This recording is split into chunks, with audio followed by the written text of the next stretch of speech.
know there's common issues that happen over and over and over again in the ATM business? Stay to the end of the video and I'll show you what some of those are.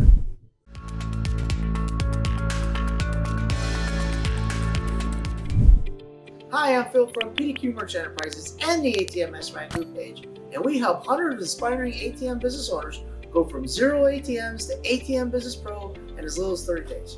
Always remember, here at PDQ Merchant Enterprises and the ATM Mastermind Group page, we buy your freedom back one transaction at a time. All right, without further ado, the top 5 common issues that you're going to have when you're in the ATM business. Challenge number 1.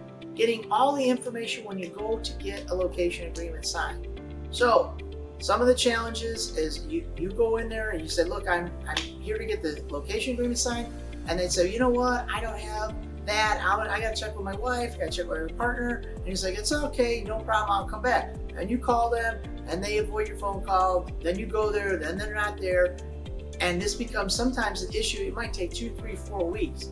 This can easily be resolved right away when you just set their expectations up and you tell them, look, I'm going to need 3 points of information. I need your federal tax ID, I need an email, and I need a letter from the bank with your account number and routing number or a voided check. And that way, when you go there, they have all that information. 99% of all business owners have this information, but sometimes they don't, depending on where if they're just starting out, sometimes they have it at home. But if you set the expectation up in the beginning, this can be easily resolved and you can get that information and avoid long wait times, so you get your ATM in the location and start making money right away. Point number 2, communication issues. Now, I've been asked over and over again, hey Phil, you know what, can we put the ATM on a wireless device? That way it can communicate, I don't have to have a cellular device in there, or I don't have to use their internet.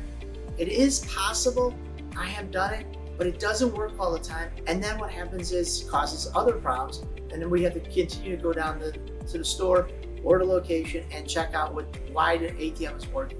So I just avoided all that. What we did is either hardline it right into their router or modem, or we use a cellular device, or we call it a wireless device, but in fact it's really cellular.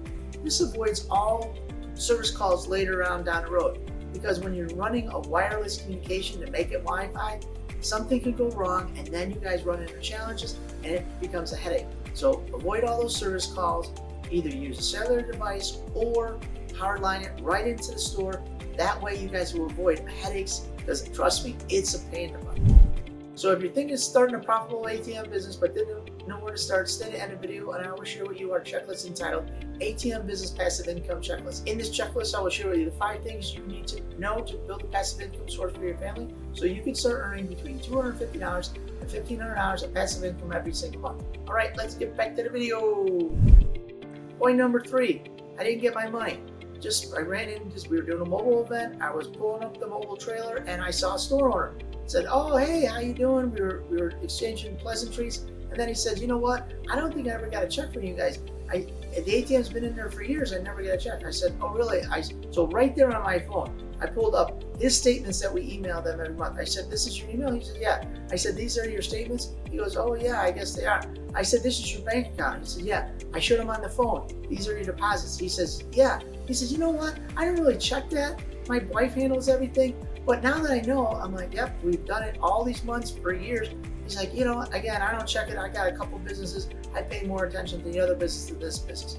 So sometimes it's as easy as just communicating to the person, and you know what, but it makes you feel good. It's like, look, I have records. Here's your emails for your statements. Here's your deposits.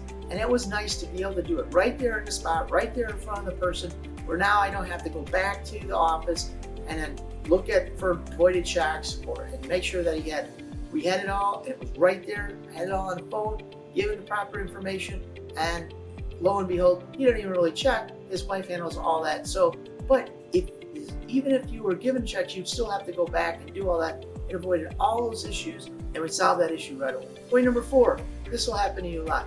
You'll get customers going to use the ATM and it doesn't work for whatever reason. It's not because the ATM isn't communicating, and it's not because you don't have money in the ATM. What happens is the customer puts in an invalid PIN, or the transaction is not permitted to the cardholder. Phil, what's that mean? It means that maybe they have a gas card that the employees can use to get gas, and now they're trying to get a cash advance on the ATM. So that transaction is not permitted to that cardholder, and so it results in a decline. Now, we get an invalid PIN, we got a decline, and then the other one that we usually get is the insufficient funds. So the person goes to take money out, there's insufficient funds, there's not enough money in their bank account to take the funds out, and so now, maybe after a couple of people, the third person goes up and says, hey, the ATM is working. Those are sometimes that happens back to back to back, and you get a call from the store owner that says, hey, my ATM is working. You look at the ATM and you say, oh, you know what, there's money in the ATM. Yes, it's communicating because every transaction went through. You got to dig down a little more into why they got denied, and then you can reassure the store owner and say, look, you had two people who had an invalid PIN, you have one transaction not permitted to the cardholder, and then you had insufficient funds. The ATM is working, and we just validated it, so you know what, we don't have to come out. Probably the next person will take money out and it'll work. So, but that'll avoid a service call for you guys to go out to the location. And sometimes, as you know, or as you will know, the ATM isn't necessarily in your backyard. It might be 10 minutes away, it might be 20, sometimes it might be more. That means you're gonna have to jump in your car and go out there, or a call that you could look on your phone, you could look at your tablet, or you could look at the desktop on your ATM port. And point number 5, this is a big one for me, is bolting down the ATM. How is that an issue, Phil? Well, when we go into the store right away, we make our deal, we get our location agreement signed, we pick out our spot, and then we let them know right then, hey, I gotta bolt down the ATM. And then sometimes the store owner or merchant, they'll say, you know what, I don't know about that, I don't own a building, I'm a landlord.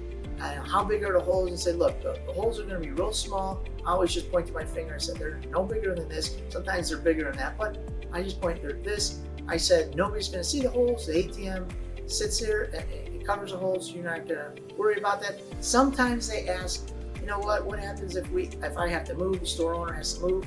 I said, look, if you need us to fill them up, and we will. Most of the time we put the ATM in, it stays there. Sometimes it does move, sometimes they move it in the store, or sometimes the store owner leaves. So we always let them know we'll fill in the holes if they want us to, but we let them know right off the bat, we're not doing this deal unless we can bolt it down. Now I know there's others out there, you know what, you don't bolt down the ATMs. I don't know what the reason is for that. To me, I got thousands of dollars sitting in there in an ATM and thousands of dollars sitting like cash in an ATM. I'm securing that sucker as best I can, but I know a lot of you guys in the industry, so I would highly recommend either on the front end of that deal, you tell the store owner, you know what, we have to bolt it down or we can't put the ATM in. But again, you guys do your business the way you guys want. So if you're interested in starting an ATM business, I want to invite you to our free checklist entitled ATM Business Passive Income Checklist, the 5 things you need to know to start a profitable ATM business so you can start earning passive income, make more money, and spend more time with your family. If you're interested, click the link down below and start your ATM journey today. Again, this is Phil from PDQ Merchant Enterprises and the ATM Mastermind Group page, where we buy your freedom back one transaction at a time. Thank you guys very much, and thank you for making this channel #1.